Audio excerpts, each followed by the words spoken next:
वासुदेवाय। ओम नमो भगवते वासुदेवाय।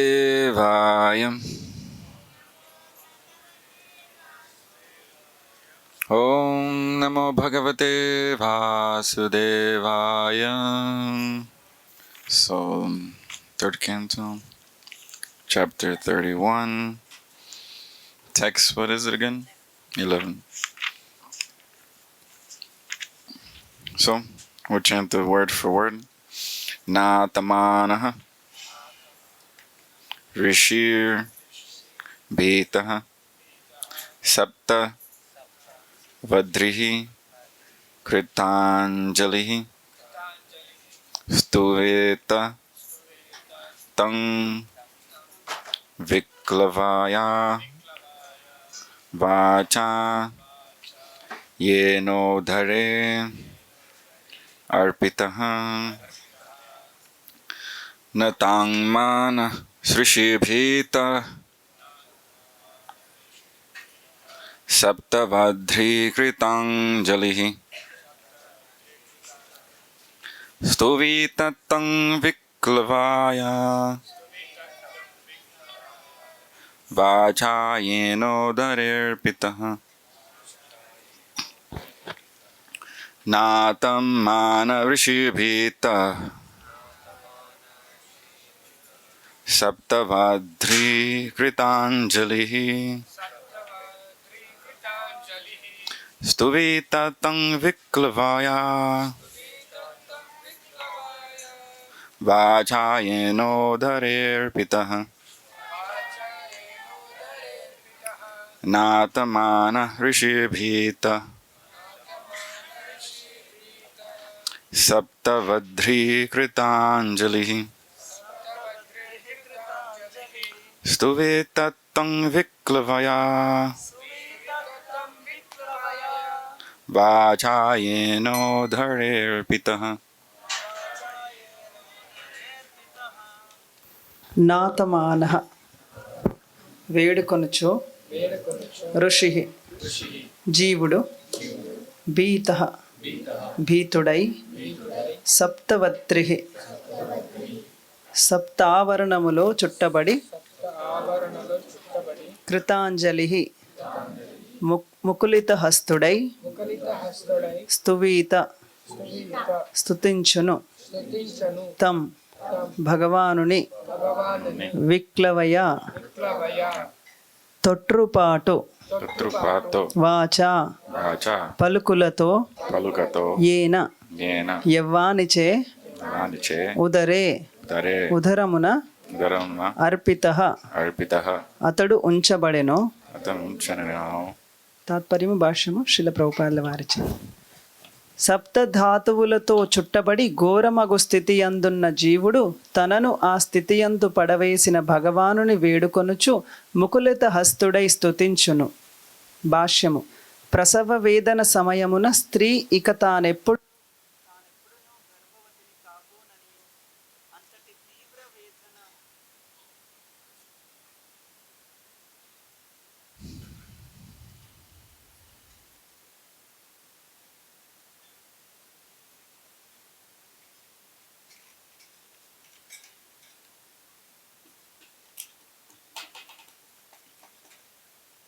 Hare Krishna, Hare Krishna, Krishna Krishna, Hare Hare. ప్రసవ వేదన సమయమున స్త్రీ ఇక తానెప్పుడునూ గర్భవతిని కాబోననియు అంతటి తీవ్ర వేదన స్థితిని ఇకపై పొందననియు శపథము చేయునని చెప్పబడినది. అదే విధముగా శస్త్రచికిత్సను పొందువాడు సైతము రోగగ్రస్తుడగునట్లుగా ఇకపై వర్తించనని వాగ్దానము చేయును. అనగా ప్రమాదమునకు గురి అయిన వాడు అదే పొరపాటును తిరిగి చేయననుచు శపథములు చేయుచుండును.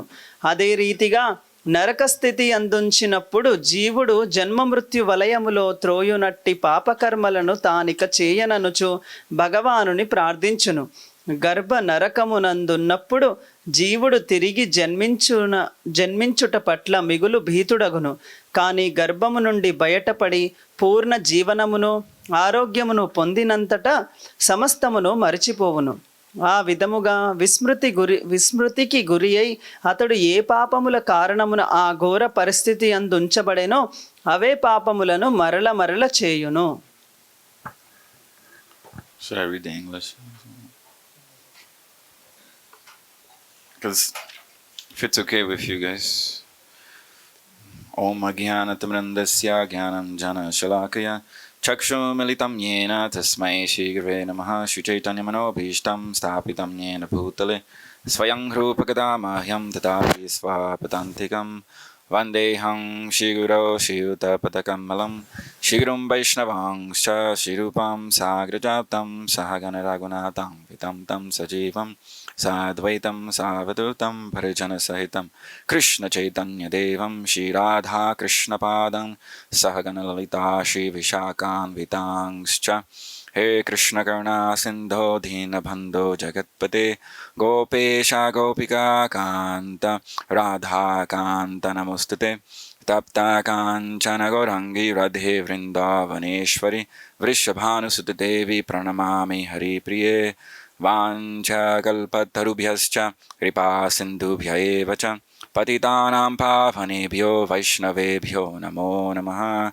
Jai Shri Krishna Chaitanya Prabhu Nityananda Shri Advaita Gadadhara Shivasadi Gaura Bhakta Vrinda Hare Krishna Krishna Krishna Hare Hare Hare Rama Rama Rama Hare Hare. So,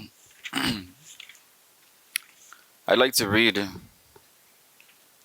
some of these verses again because we should hear this actually again and again and again. So, we'll just read from the beginning. Since there's only 10 texts, 11 texts, we'll just read and then... All the translations, bro? Yeah, just the translations.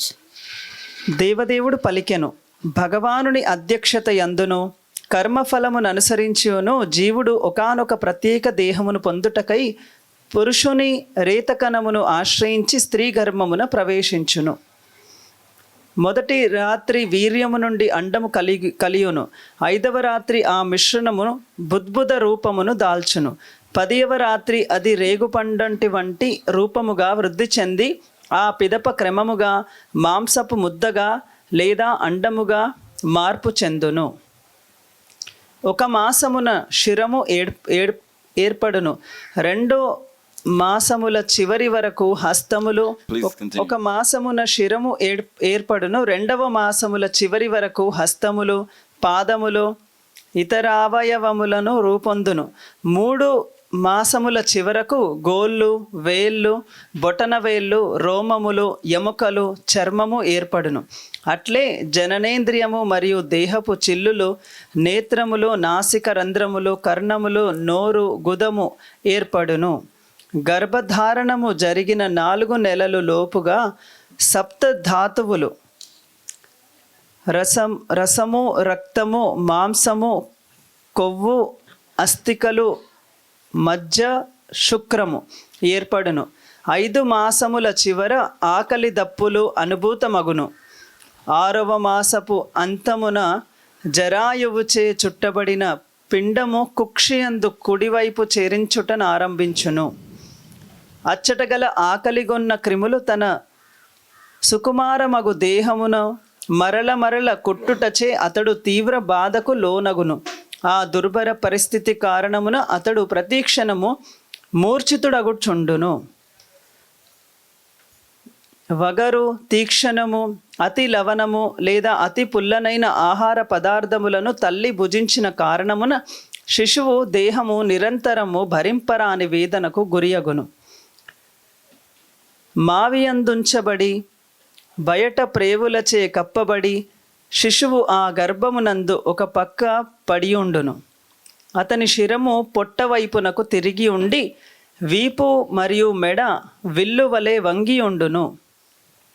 ఆ విధముగా శిశువు కదలిక లేకుండా పంజరమందలి పక్షి వలె నిలిచియుండును. భాగ్యవంతుడైనచో ఆ సమయమున అతడు గత 100 జన్మముల కష్టములను గుర్తు తెచ్చుకొనగలిగి నిట్టూర్పులు విడుచును. అట్టి స్థితిలో మనశ్శాంతికి అవకాశం ఎక్కడున్నది? 7వ మాసమున ఆ విధముగా చైతన్యము కలిగిన వాడై శిశువు సూతి వాయువుచే కదల్పబడుచుండును. అదే హేయమగు ఉదరమున బుట్టిన క్రిముల వలె అతడు ఒకచోట నిలువజాలకుండును. సప్తధాతువులతో చుట్టబడి ఘోరమగు స్థితి అందున్న జీవుడు తనను ఆ స్థితి యందు పడవేసిన భగవానుని వేడుకొనుచు ముఖలిత హస్తుడై స్తుతించును. So we can see here the amount of suffering one has to endure in birth or during conception. మనం ఇక్కడ చూడొచ్చు జీవుడు ఎంత తన ప్రసవము ఆ సమయంలో ఎంత బాధలు పడుతున్నాడు. And Srimad Bhagavatam reveals this to us because all of us forget. శ్రీమద్ భాగవతము ఎందుకు మనకు చెప్తుందంటే మనం ఈ విషయాన్ని మర్చిపోతాము. Generally we forget the suffering we experienced during inside the mother's womb. సాధారణంగా మనము తల్లి గర్భంలో ఉన్నప్పుడు ఆ కష్టాన్ని మర్చిపోతాము. But actually, even the suffering that's being described here is nothing in comparison to once we come out of the womb. కానీ ఆ యొక్క బాధ ఎప్పుడైతే మనము గర్భం లోపల ఉన్నప్పుడు అనుభవించామో అది బయటికి వచ్చినప్పుడు అది అనుభవించము. And therefore, even Shukadeva Goswami preferred to stay inside his mother's womb for 12 years. అందుకనే సుఖదేవ గోస్వామి ఆయన తన తల్లి గర్భంలో 12 సంవత్సరాలు ఉండాలని కోరుకున్నారు. Because the real suffering is actually forgetfulness of Krishna. కానీ నిజమైన దుఃఖం ఏంటంటే కృష్ణుని మర్చిపోవడము. For as long as the living entity doesn't remember Krishna, he has to be put again into these abominable positions again and again. ఎప్పటి వరకైతే శ్రీకృష్ణుని తను తలచడో అప్పటి వరకు కూడా మళ్ళీ ఈ యొక్క దుఃఖాల్లో పరిభ్రమించాల్సి ఉంటుంది. But if one is fortunate, as was just read, one during the times of suffering, he will appeal to the Lord in that condition. కానీ మనం ఎప్పుడైతే ఈ స్థితిలో ఉన్నప్పుడు భగవంతుని కానీ మనం ప్రార్థించినట్లయితే, and this is a sign of intelligence actually. అది చాలా బుద్ధిమంతుడు చేసే పని. And this intelligence comes from Krishna. Krishna inspires the living entity from within. ఆ బుద్ధి భగవంతుడే శ్రీకృష్ణుడే తనకు ఇస్తాడు. It is said in wartime, inside of what they call a foxhole, which is a big hole where people were throwing grenades against the other opponent from that hole. Fox hole అని ఒక రంధ్రము, అందులో అందరు కూడా వాళ్ళకి కావాల్సినవి అందులో పడేస్తుంటారు. So it's a big hole. It's like a trench, and they're hiding against the enemy inside this hole and shooting and throwing grenades like this. Okay, అంటే అది యుద్ధ సమయంలో అందులో తను శత్రువుని ఎదుర్కొనేటప్పుడు తర్వాత అందులో కూర్చుంటాడు, మళ్ళీ శత్రువుని ఎదుర్కొంటుంటాడు. And anyone who survives that, he believes firmly in God after surviving such an experience.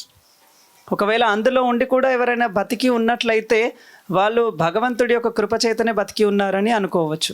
He said there's no atheist inside such a foxhole. There's a saying like this in America. So అలా అమెరికాలో ఒక వాక్యం ఏం చెప్పబడిందంటే, ఆ యొక్క అందులో కూర్చున్న వ్యక్తి ఎవరైనా కూడా నాస్తికుడు మాత్రం అందులో కూర్చోలేడంట. Because in extremely frightful condition, the living entity recognizes he has no other recourse but to take shelter of Krishna. ఎందుకంటే జీవుడికి ఇంకా ఎలాంటి ఉపాయము కనపడదు, కేవలం కృష్ణుడికి శరణు పొందడం మాత్రమే. Or whoever he believes is the supreme. ఎవరైతే శ్రీకృష్ణుడిని భగవంతుడు అని నమ్ముతారు. Of course, there's some people who don't believe in the supreme, but under fearful condition, we're forced to believe in something superior to us, something controlling our circumstance. శ్రీకృష్ణుడిని నమ్మకపోవచ్చు, కానీ ఇలాంటి ఒక పరిస్థితుల్లో తనకన్నా ఎవరైతే పరమమైన వ్యక్తి, ఉన్నతమైన వ్యక్తి ఉంటాడో ఒక నియంత్రణ ఆయనకు శరణు పొందుతాడు. So the illusory energy expertly arranges for us to be put in circumstances like this, so అందుకే ఈ ప్రకృతి కూడా మనని ఇలాంటి స్థితిలలో మనని ఉంచుతుంది. so that we can fall on our knees and see and recognize that we're not in control of our lives. మనకి మనము స్వతంత్రులం కాము అని మనము మన తల వంచడానికి ప్రకృతి అలా మనని ఆ స్థితిలో ఉంచుతుంది. So if we're very fortunate, we get such experiences in life. చాలా అదృష్టవంతులకి అలాంటి పరిస్థితులు కలుగుతుంటాయి. Where this misconception that I'm in control completely becomes vanished from our hearts. ఈ యొక్క భావన అంటే నేనే చేస్తున్నాను అన్న భావన తొలగిపోవడానికి ఇలా జరుగుతుంది. And definitely we're not in control of what's going to happen next life, which is what this chapter is illustrating. కానీ వాస్తవంగా చెప్పాలంటే నేను నియంత్రుణ్ణి కాను, ఎందుకంటే ఈ విధంగా మనం ఇక్కడ చూస్తున్నట్టు. Prabhupada would often quote this first line of the first verse, karmana daiva netrena. So ప్రభుపాదుల వారు చాలాసార్లు ఈ యొక్క మొదటి వాక్యం చెప్తుంటారు, కర్మన దైవ నేత్రేన, which means based on one's activity under the supervision of the Lord. దాని అర్థం ఏంటంటే మనం చేసే కార్యాలన్నీ కూడా భగవంతుడి యొక్క అధ్యక్షణలోనే జరుగుతుంటాయి. And we're all being watched essentially. మనని ఎప్పుడు కూడా మనని చూస్తూ ఉంటాడు భగవంతుడు. All our activities are being watched. మన కార్యాలన్నీ కూడా అవి గణిస్తుంటారు. Some people are afraid of, in America at least, supercomputers. You ever heard of supercomputers? అమెరికాలో ఉన్నాయి సూపర్ కంప్యూటర్స్. మీరు ఎప్పుడైనా విన్నారా సూపర్ కంప్యూటర్స్ అని? It's a high technology which watches everything, absorbs everything, all the information what everybody's doing. ఆ super computer ఏం చేస్తుందంటే ప్రతి ఒక్క ఎక్కడైతే ఆ సూపర్ కంప్యూటర్ చూస్తుందో ఆ విషయాలన్నీ కూడా అది గణిస్తుంది, అది లెక్క పెడుతుంది ఏమేమి ఉన్నాయని. And China is very infamous for this. చైనాలో ఇది చాలా ప్రాముఖ్యత చెందింది. In China, every 5 feet there's cameras. ప్రతి 5 అడుగులకు కూడా ఈ యొక్క కంప్యూటర్లు ఉన్నాయి. Watching and capturing everything, every movement that anyone is doing. So ఈ కెమెరాలు ఉన్నాయి అక్కడ, ప్రతి ఒక్కరు ఏమేం చేస్తున్నారు ప్రతి క్షణం కూడా అక్కడ రికార్డ్ అవుతుంది. That way the government has full control over everybody. దాని ద్వారా ప్రభుత్వము అందరి మీద ఈ విధంగా నియంత్రణ పెడుతుంది. And you cannot get away with any crime for too long in China. So ఏ వ్యక్తి కూడా నేరస్తుడు అంత సులభంగా తను నేరం చేయలేడు. Unless you're the government. ఒకవేళ అది ప్రభుత్వమే అయితే ఏం చేయలేదు. So, but people are afraid of this, but actually this already exists. కానీ ఇది ఇప్పుడు కనుక్కున్నారు, కానీ ఇది ముందుగానే ఇది ఉంది. We're already being watched. మనము ఎప్పుడు ఒకరు మనని చూస్తూనే ఉన్నారు. And these are personalities who are watching us. So చాలా మంది వ్యక్తులు మనని చూస్తున్నారు. All under the arrangement of the Supreme Personality of Godhead, Krishna. వాళ్ళందరూ కూడా శ్రీకృష్ణుడి యొక్క ఆధ్వర్యంలో ఉన్నారు. And they're not just watching our actions that we do with this body. వాళ్ళు కేవలం మనం శరీరంతో చేసే ఈ కార్యాలనే చూడట్లేదు. Even the thoughts that we think, those are being watched. మనం మనసులో ఏమేమైతే మనము అనుకుంటామో అవి కూడా వాళ్ళు చూస్తుంటారు. You can't get away with anything. మనము దేని నుంచి కూడా మనం తప్పించుకోలేము. So there's no use in pretending. So అందుకని మనము కపటంగా నటించడం మాత్రము అది ఉపయోగం లేదు. Ultimately we have to decide what we're going to do with our lives. So దీన్ని బట్టి మనం చేసుకోవాలి, మనం మన జీవితంలో ఏం చేయాలనుకుంటున్నామో. We're eternal, and this fact is established throughout the scriptures. ఇదే విషయము శాస్త్రం మొత్తంలో కూడా చెప్పబడింది. It's one of the first principles stated in the Bhagavad Gita. ఇది మొదటి విషయము భగవద్గీతలో చెప్పబడింది. Anyone know the verse?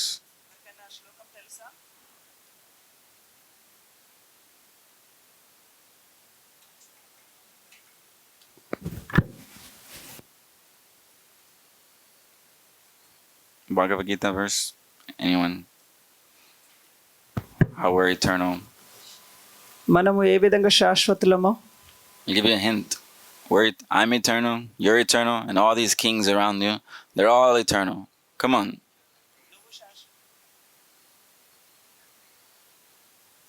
Okay, न त्वैवहं जातु न आसं न त्वां नेमे जनाधिपः सर्वे vayam ataf param. Okay, good. Everyone should know this. I mean, it's the first principle in Bhagavad Gita. We're eternal. We're not going to get away with not existing. మనం అర్థం చేసుకోవచ్చు మనం ఎప్పుడు కూడా ప్రతి కాలంలో కూడా మనము ఉన్నాము ఎప్పుడు మనం లేని పరిస్థితి లేదు As the Buddhists may try to adhere to this conception that we cannot exist. బౌద్ధులు అంటుంటారు మనము ఈ జన్మ తర్వాత మనము ఇంకా ఉండము అని అంటుంటారు. Or the Neo Age Mayavadis, which we find a lot in the Western world. We're all one. మనము ఈ కొత్త తరపు మాయావాదులను కూడా చూడొచ్చు పాశ్చాత్య దేశాల్లో. అతని పేరు Essentially, it's another way of suicide, spiritual suicide. చెప్పాలంటే వాళ్ళు చేసేది ఇది ఆత్మహత్య. Or like Arjuna, it's another way of avoiding reality. అర్జునుడి లాగా ఈ యొక్క వాస్తవాన్ని మనము దాన్ని పట్టించుకోకుండా ఉండడము. Unless you recognize you have an individual existence that you're responsible for, there's no question of moving on from this. You can't build anything from it without knowing this. So మనము వ్యక్తిగత ఆత్మలము మనము ప్రతి కార్యం మనం చేస్తున్నాము అన్న విషయం మనం తెలియకుంటే మనము ఎలాంటి కార్యాలు చేయకుండా ఈ విధంగా ఉండము. Everyone is responsible for their actions. ప్రతి ఒక్కరు కూడా వాళ్ళు చేసే కార్యాలకు వాళ్ళు బాధ్యులు. And at the time of death, we have to fly our own plane. చివరికి మరణ సమయంలో మనము ఎవరి ఏరోప్లేన్ వాళ్ళకి ఉంటుంది. We can only take help from each other, from the spiritual masters, from the scriptures. But at the end of the day, we have to decide. కానీ మనము ప్రస్తుతం అయితే మన భక్తుల యొక్క సాంగత్యము గురువు యొక్క ఆజ్ఞలు ఇవన్నీ కూడా మనకు సహాయం ఉన్నాయి. కానీ మరణ సమయంలో మాత్రం ఒంటరిగానే ఉంటాం. And every day we make that decision. ప్రతిరోజు కూడా మనం ఏదో ఒకటి నిర్ణయానికి వస్తాము. Every second we make that decision, actually. ప్రతి ఒక్క క్షణం కూడా మనం ఏదో ఒకటి నిర్ణయం తీసుకుంటాం. Because we're being watched every second of our existence. ప్రతి క్షణం కూడా మనని ఒకరు చూస్తున్నారు. And that's okay for someone who wants to be, who has good intentions. ఎవరికైతే మంచి ఆలోచనలు ఉన్నాయో వాళ్ళు దీని గురించి పట్టించుకోరు. Who's willing to struggle to do the right thing. ఎవరైతే మంచి చేయాలని కష్టపడుతుంటారో వాళ్ళు Who's willing to take responsibility for their existence and their actions. ఎవరైతే వాళ్ళు ఇక్కడ ఉంటున్నందుకు వాళ్ళు బాధ్యతగా వహించి వాళ్ళ కార్యాలు బాధ్యతగా చేస్తారో Not going to blame anyone else. వాళ్ళు ఇతరులని నిందించరు. We're not going to blame Maya. వాళ్ళు మాయను కూడా నిందించరు. We're not going to blame Krishna. వాళ్ళు కృష్ణుని కూడా నిందించరు. We're going to take responsibility for our existence. వాళ్ళు తనని తానే తన యొక్క ఉనికిని వాళ్ళ కార్యంగా వాళ్ళే స్వయంగా బాధ్యులు అని వహిస్తారు. And we can't put our head in the ground. We can't put our head in the ground. మన యొక్క తల మనము కిందికి దించాము. Apparently, there's a bird called an ostrich that sometimes puts its head in the ground. Ostrich అనే ఒక పక్షి ఉంది, తన తల ఎప్పుడు కూడా కిందికి దించుతుంది. Or there's this saying Prabhupada says a rabbit. You know rabbit? ప్రభుపాదుల వారు ఉదాహరణ చెప్తారు అప్పుడప్పుడు ర్యాబిట్ అని. Rabbit's afraid of tiger or something, some kind of animal, some dog or something. కుక్కలాగా ఇలా జంతువుల గురించి చెప్తుంటారు. So the rabbit's trying to run away from this ferocious animal. కుందేలు ఎప్పుడు కూడా ఈ యొక్క పెద్ద క్రూర మృగాల నుంచి తప్పించుకోవడానికి పరిగెడుతుంటుంది. But he's seeing he can't avoid. It's too fast. So అది చాలా వేగంగా పరిగెడుతుంది. So he decides, I'll just close my eyes. So కానీ అది తన కళ్ళు మూసుకొని And what happens to the rabbit? Does he avoid being eaten? తను వెళ్ళిపోయింది అనుకుంటుంది, కానీ దాని అర్థం అది వెళ్ళిపోయింది అక్కడ నుంచి? No. లేదు. We can't avoid life. We can't avoid life. We can't avoid time. మనము we can avoid. We can't. మన యొక్క జీవితంని మనం వదిలేయలేము, మనం కాలాన్ని కూడా మనం వదిలేయలేము. It says the caravan keeps on going while the dogs are barking. కుక్కలు మొరుగుతున్నా కూడా పెద్ద పెద్ద జంతువులు అవి ఎలాంటి భయం లేకుండా వెళ్ళిపోతుంటాయి. Time waits for nobody. కాలం ఎవరి గురించి ఆగదు. We are forced to grow up. మొదట మనకు సమయం ఇస్తుంది ఎదగడానికి, We are forced to die, తర్వాత మనము ఒత్తిడి చేస్తాము మరణించడానికి, grow old, మనం ముసలి వాళ్ళం అవుతాము, experience some diseases. రోగాలు కూడా మనకు వస్తాయి. You can say, no, I like my youthful body. Hold on. Don't change bodies just yet. No. నా శరీరం ఇప్పుడు యవ్వనంలో ఉంది, దయచేసి ఈ యొక్క శరీరం ఇలానే ఉండాలి అని అనుకున్నా లాభం లేదు. But it's going to happen to all of us. మనందరికీ కూడా ఇలా జరగచ్చు. So therefore, living entity or human life is meant a life for responsibility. అందుకే ఈ మానవ జన్మ ఇచ్చింది బాధ్యతగా జీవించడానికి. We always have to take that into consideration. మనము ఎప్పుడు కూడా ఈ కాలాన్ని గుర్తుంచుకోవాలి. That the direction of my life is ultimately left up to me. నా యొక్క జీవిత గమ్యము అంతా కూడా నా మీద ఆధారపడే ఉంది. Krishna did his part already. కృష్ణుడు తన వంతు తాను ఎప్పుడో చేసేశారు. He set up the perfect system. ఆయన ఈ యొక్క సరైన పరిపూర్ణమైన విధానాన్ని ఆయన ఇచ్చారు. Everything is complete. అన్ని కూడా పరిపూర్ణమే. Anyone know the verse? ఎవరికైనా ఈ శ్లోకం తెలుసా? Om Purnamadah Purnamidam Purnat Purnamudachyate Purnasya Purnamadaya Purnameva Vashishyate. Right? Everything is complete in this material world because it's coming from the complete whole. And although so many complete units are emanated from the complete whole, he still remains the complete whole. So అన్ని కూడా ఇక్కడ పరిపూర్ణమే, ఎందుకంటే ఇవన్నీ కూడా పరిపూర్ణం నుండి వస్తున్నాయి.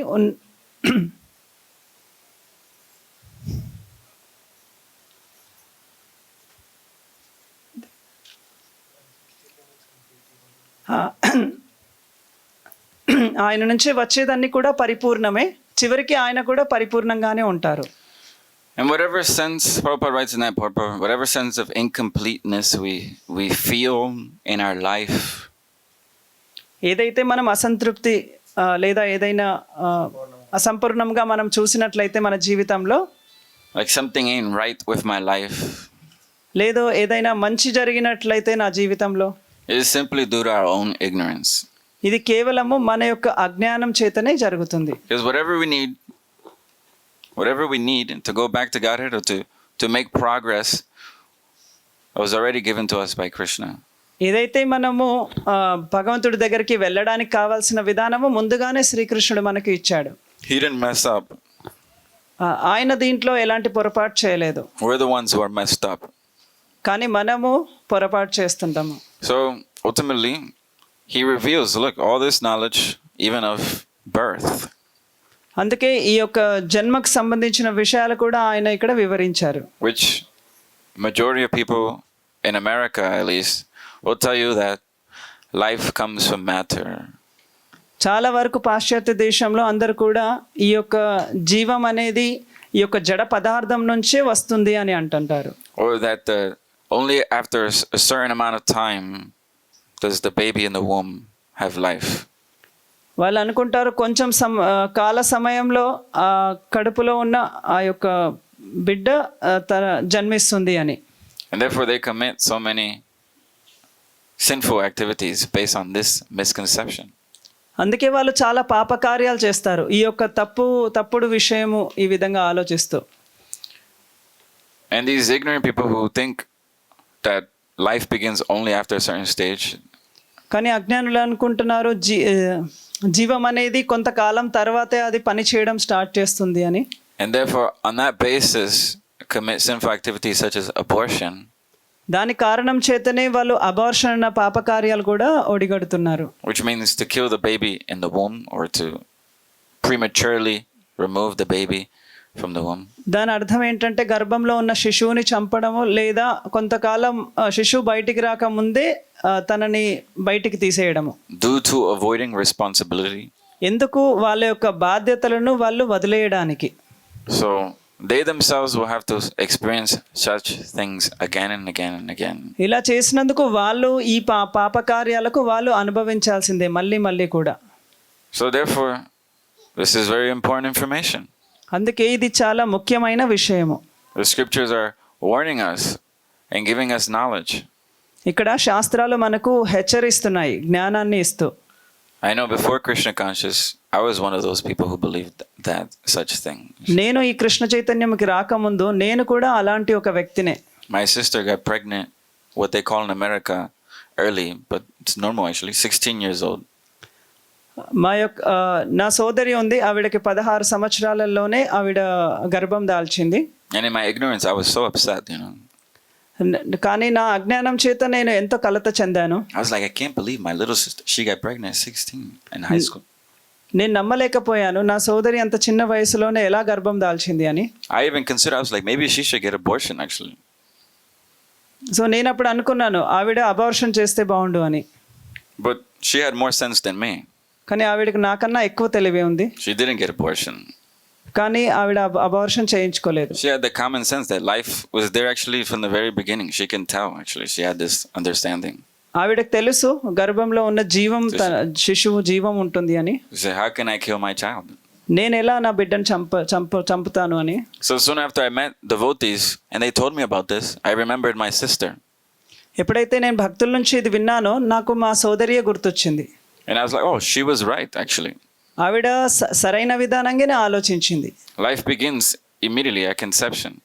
So ఎప్పుడైతే గర్భం దాల్చిన వెంటనే ఆ జీవం అనేది ఉంటుంది. And we see here in the Bhagavatam explain how the living entity is growing. మనం చూడొచ్చు భాగవతంలో ఏ విధంగా జీవుడు తను ఎదుగుతుంటాడో. And then he recognizes his abominable condition at a certain stage. ప్రతి స్థితిలో కూడా అతని నిస్సహాయ స్థితి మనం చూడొచ్చు. And he now in this verse he's getting ready to pray actually. ఇక్కడ ఈ శ్లోకంలో అతను మొదలు పెడుతున్నాడు భగవంతుణ్ణి ప్రార్థించడము. And tomorrow you'll see the wonderful prayers that he prays. రేపటి నుంచి మీరు చూడొచ్చు చాలా అద్భుతమైన ప్రార్థనలు ఉన్నాయి. Which is more or less what all of us in a hellful, hellish condition tend to pray. ఒక విధంగా చెప్పాలంటే మనందరం కూడా నిస్సహాయ స్థితిలో ఇలాంటి ప్రార్థనలు చేసి ఉంటాము. We throw our hands up and say, someone help me, someone much more powerful than me, please help me. నిస్సహాయ స్థితిలో మనం మన చేతులు పైకెత్తి ఎవరైనా రక్షించండి అని మనము అరిచి ఉంటాము. Right, there are many time periods in my life before I met the Buddhist that I did this very thing. నేను నా భక్తిలోకి రాకముందు చాలా రకాల సందర్భాలు నేను ఇలాంటివి ఎదుర్కొన్నాను. Because we go through lots of suffering in this world. చాలా కష్టాలు ఈ భౌతిక ప్రపంచంలో ఎదురు చూడాలి. Things are out of your control. కొన్ని పరిస్థితులు మన చేదాటిపోతుంటాయి. The only thing in your control is your sankalp. కేవలము మీ యొక్క సంకల్పం ద్వారానే కొన్నివి మీరు చేయగలుగుతారు. And Krishna is watching you. What are you doing? కృష్ణుడు మిమ్మల్ని చూస్తున్నాడు. What is your intention? మిమ్మల్ని చూస్తున్నాడు. మిమ్మల్ని మీ గురించి ఆలోచిస్తున్నారు. What do you want? నీకేం కావాలి?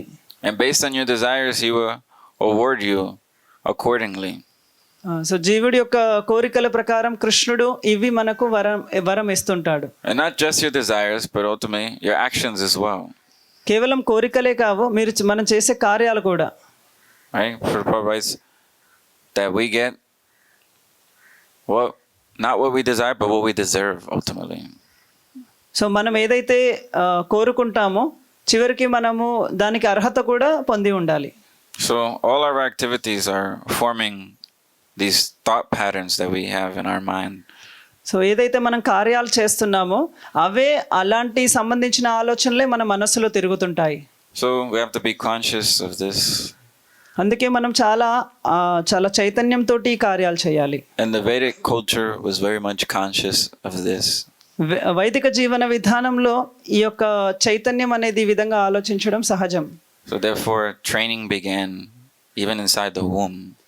అందుకే శిక్షణ ప్రారంభం అవుతుంది గర్భంలో ఉన్నప్పుడే. How were they training the baby in the womb? How is that possible? So ఎలా శిక్షణ పొందుతాడు గర్భంలో ఉన్నప్పుడే? ఎలా అది కుదురుతుంది? Anyone know? ఎవరికైనా తెలుసా?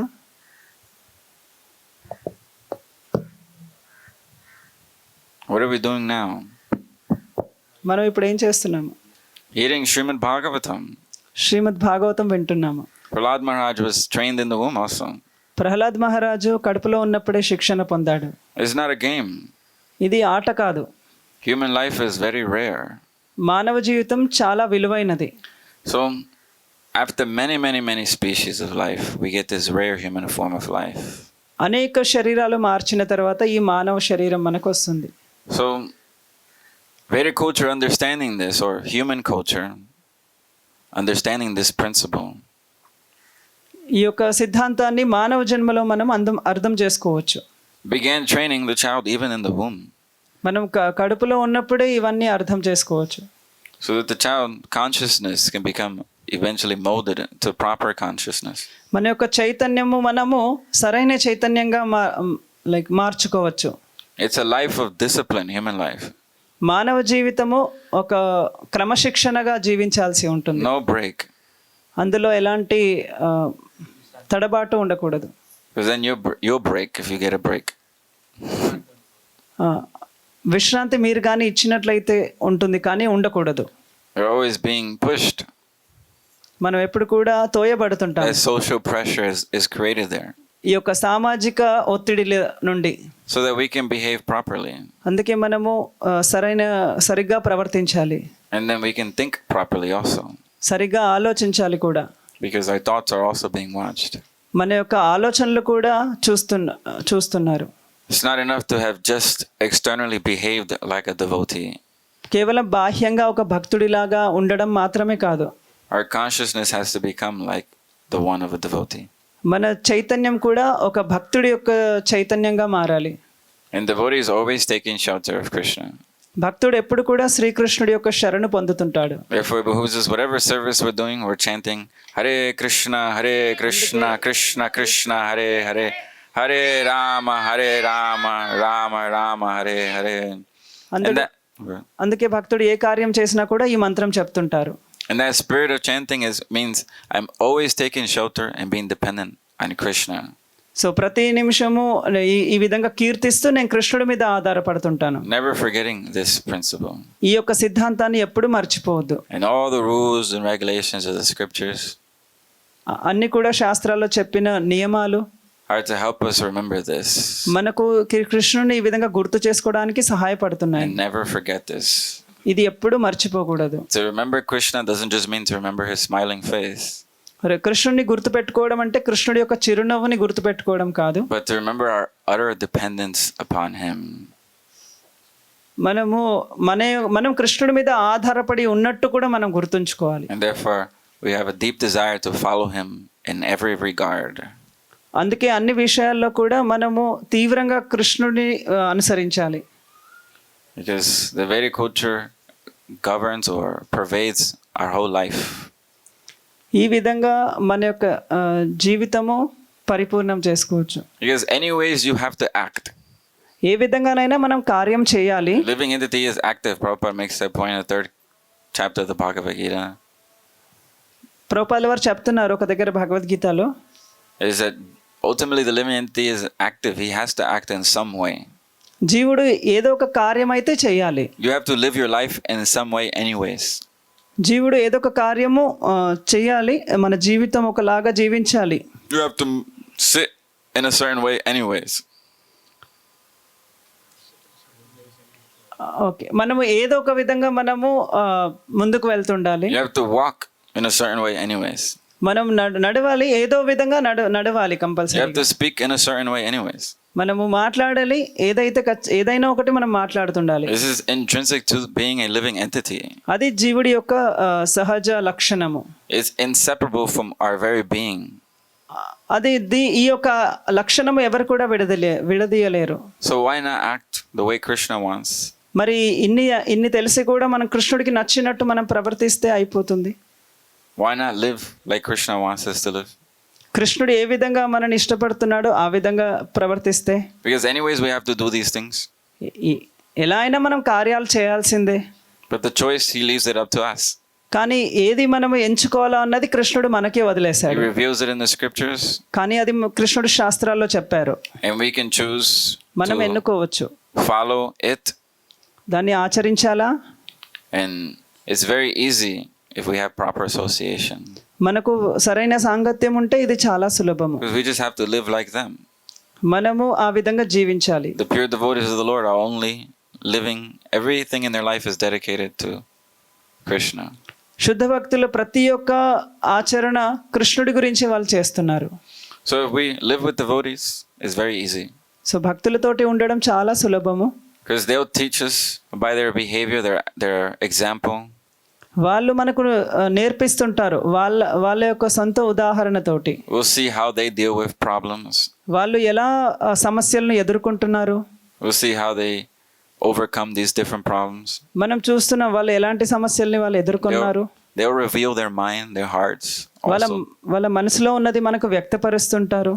So we can also become like them. We can also think in the same way. మనం కూడా అదే విధంగా ఆలోచించవచ్చు, అదే విధంగా అనుసరించవచ్చు. And then our thinking will also be pleasing to Krishna. అప్పుడు మన ఆలోచన కూడా కృష్ణుడికి చాలా సంతృప్తి పరుస్తుంది. Our words will be pleasing to Krishna. మన మాటలు కూడా కృష్ణుని సంతృప్తి పరుస్తాయి. Our actions will be pleasing to Krishna. మన యొక్క చేష్టలు కూడా కృష్ణుడు ఇష్టపడతాడు. And therefore our whole life will be pleasing to Krishna. మన పూర్తి జీవితం కూడా కృష్ణుడు సంతృప్తి పరుస్తాయి. And we can offer our whole life to Krishna. మన పూర్తి జీవితం మనం కృష్ణునికి సమర్పించుకోవచ్చు. And that's what these Vedic culture or this society Srila Prabhupada wanted to create is meant for an offering of our whole life to Krishna. అందుకే ఈ వైదిక జీవన విధానం అనేది శ్రీల ప్రభుపాదుల వారు ఇచ్చారు. ఎక్కడైతే పూర్తి జీవితం కృష్ణుడికి ఇవ్వగలుగుతామో. That's the main reason we do everything that we do. అదే ఒక ముఖ్యమైన కార్యము మనం చేసే ప్రతి ఒక్కటి కూడా. These scriptures are not just scriptures in the sense that they're not just words. ఈ శాస్త్రాలు కేవలం శాస్త్రాలు మాత్రమే కాదు, అంటే కేవలం ఒక పదాలు కలిగి ఉన్న వివరణ మాత్రమే కాదు. This is how people actually live their life. మనము ఏ విధంగా జీవించాలో అది అక్కడ ఉంది. So we read and we hear about these things and we can also take heed to these instructions. మనం ఎప్పుడైతే ఇవి చదువుతామో అవి మనము జీవితంలోకి మనం అలవర్చుకోవచ్చు. For us, we can think not demigods or per se are watching us. మనము మొదట ఆలోచించవచ్చు మనని దేవతలు మనని చూస్తుంటారు అని. Especially when you take initiation. ఎప్పుడైతే మొదట మనం దీక్ష తీసుకున్నప్పుడు all the acharyas in the sampradaya are watching you. అందరూ ఆచార్యులు సాంప్రదాయంలో ఉన్న వాళ్ళందరూ నన్ను చూస్తున్నారు. And they're not envious of you. They're not envious of you. నీ పట్ల మాకు ఏ అసూయ లేదు అని. They want you to become pure devotee also. వాళ్ళు మనని ఒక శుద్ధ భక్తునిలాగా అవ్వాలని కోరుకుంటున్నారు. They're happy if you're greater than them, at least externally. More work you can do. వాళ్ళు ఇంకా ఆనందపడతారు వాళ్ళకన్నా ఎక్కువగాని మనం భక్తి చేసినట్లయితే. So they're watching us saying, are we going to actually live like they lived or not? వాళ్ళు మనని చూస్తున్నారు ఇతను మాలాగా జీవిస్తున్నాడా లేదా అని. Are we going to carry the mission forward? ఈ యొక్క ఉద్యమాన్ని వాళ్ళు ఇతను ముందుకు తీసుకెళ్తున్నాడా లేదా. Or we're going to succumb to our own weakness? లేదా మన యొక్క లోపాలతోటి మనం ఇక్కడ ఆగిపోయామా అని. You may think nobody's watching me. మనని ఎవరు చూడట్లేదు అనుకొని. Our guru's not here. ఇక్కడ మన గురువు కూడా ఇక్కడ లేరు. But the guru principle is eternal. గురువు యొక్క సిద్ధాంతం ఏంటంటే ఆయన శాశ్వతము. And eternal also means all pervasive. శాశ్వతము అంటే అంతటా కూడా వ్యాపించి ఉన్నట్టు. Or all time and places. అన్ని సమయాల్లో అన్ని ప్రాంతాల్లో. There's no hiding from the pure devotee. శుద్ధ భక్తుడి నుంచి మనము ఎప్పుడు కూడా తప్పించుకోలేము. There's no hiding from Krishna. మనం కృష్ణుడి నుంచి ఎప్పుడు తప్పించుకోలేము. They see whether we want them or we don't want them. మనము వాళ్ళని కావాలనుకుంటున్నామో వద్దనుకుంటున్నామో. And if we don't, then we have nice experience to look forward to as described in Srimad Bhagavatam. ఒకవేళ వద్దనుకుంటే మనం ఇక్కడ చూడొచ్చు శ్రీమద్ భాగవతంలో ఏ విధంగా ఉందో. Of course, we may not be so fortunate and remember our past lives as this jiva in this circumstance was. So మన యొక్క పూర్వ జన్మలు మనకు గుర్తు రాకపోవచ్చు. But we should take heed from this and not make the same mistakes again and again. So దీని నుంచి మనం నేర్చుకోవాలి ఇలాంటి తప్పులు మనము మళ్ళీ చేయకుండా ఉండడానికి. Because ultimately it's up to us. చివరికి ఏదేమైనా అది మన మీదే ఆధారపడి ఉంది. Krishna has done his part already. కృష్ణుడు తన వంతు ఎప్పుడో చేశారు. He has given us free will also. ఆయన మనకు స్వతంత్రం కూడా ఇచ్చాడు. So whatever free will we have, we should use it properly. ఏదైతే స్వతంత్రాన్ని మనకి ఇచ్చాడో అది మనం సరిగ్గా వినియోగించుకోవాలి. So we do our best and leave the rest to Krishna. మనము మన యొక్క పాత్ర సరిగ్గా వహించి మిగతాది మనం కృష్ణుడికి వదిలేయచ్చు. And part of doing our best is to educate ourselves. So మనది మనము ఈ యొక్క జ్ఞానాన్ని మనం పెంపొందించుకోవాలి. And hear about this again and again. ఇదే మళ్ళీ మళ్ళీ మనం వినాలి. And therefore, we come together every day to hear Srimad Bhagavatam. అందుకే ప్రతిరోజు కూడా మనం వచ్చి ఈ సమయానికి ఈ భాగవతం వింటున్నాము. Because our ways of thinking are backwards right now. ఎందుకంటే మన యొక్క ఆలోచనలు ఎప్పుడు వెనకపడిన ఆలోచనలు ఉంటాయి. We don't think like devotees think. మనం భక్తులలాగా ఆలోచించము. And surely sometimes we don't even behave like devotees should behave. అప్పుడప్పుడు మనం భక్తులలాగా కూడా ప్రవర్తించము, ఏ విధంగా భక్తుడు ప్రవర్తించాలో. Srimad Bhagavatam will make a revolution to all this. అందుకే ఈ భాగవతం అనేది ఒక ఉద్యమాన్ని తీసుకొని వస్తుంది. Meaning, throw away your old way of thinking, your old way of speaking, your old way of behaving, everything old, just throw it away. మీ యొక్క పూర్వం మీరు ఎలా మాట్లాడేవారు, ఎలా ఆలోచించేవారు అవన్నీ పక్కన పడేయండి. And just leave it right here where you found it in the material world. Just leave it right here, exactly here. ఈ భౌతిక లోకంలో మీకు ఎలాంటి ఆలోచనలు ఉన్నాయో అవన్నీ ఇక్కడే పడేయండి. And we can make the spiritual world also right here. ఇక్కడ మనం ఆధ్యాత్మిక లోకంని కూడా తయారు చేసుకోవాలి. By living according to Krishna's will. కృష్ణుడు చెప్పినట్టు మనము ఈ విధంగా జీవించినట్లయితే. And our life can be a living sacrifice for him. మనము కృష్ణుడి గురించి మన జీవితాన్ని త్యాగం చేయొచ్చు. But the choice is ours. కానీ ఏది ఎంచుకోవాలో మన ఇష్టమే.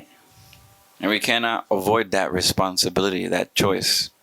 కానీ ఆ యొక్క ఎన్నుకునే ఆ యొక్క చాయిస్ మాత్రము ఖచ్చితంగా మనం తీసుకోవాల్సిందే.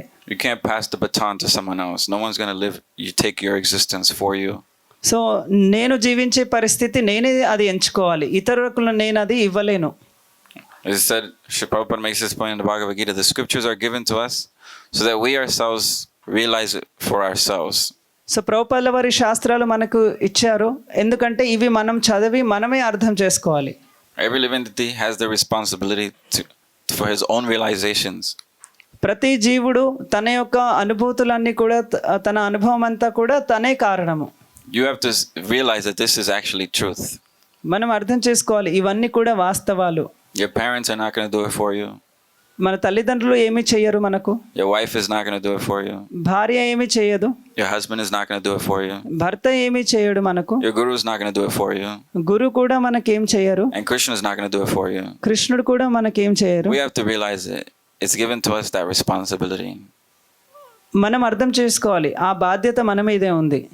So let us take full responsibility of this human form of life. అందుకే ఈ యొక్క మానవ జీవితాన్ని మనము చాలా ముఖ్యంగా భావించాలి. And avoid abominable positions like being put again in the womb. ఇలా మనము అర్థం చేసుకొని మనము ఇంకొకసారి ఇలాంటి తల్లి గర్భంలో ఉన్న ఘోర పరిస్థితికి రాకుండా చూసుకోవాలి. Or having to get bitten by fire ants. మళ్ళీ ఈ విధంగా చీమలతోటి మనము ఈ విధంగా కరవబడకుండా కూడా రక్షించుకోవాలి. Srimad Bhagavatam ki jai, Srila Prabhupada ki jai, vancha kalpatarubhyascha, kripa sindhubhya patitanam pavanebhyo vaishnavibhyo namo namaha.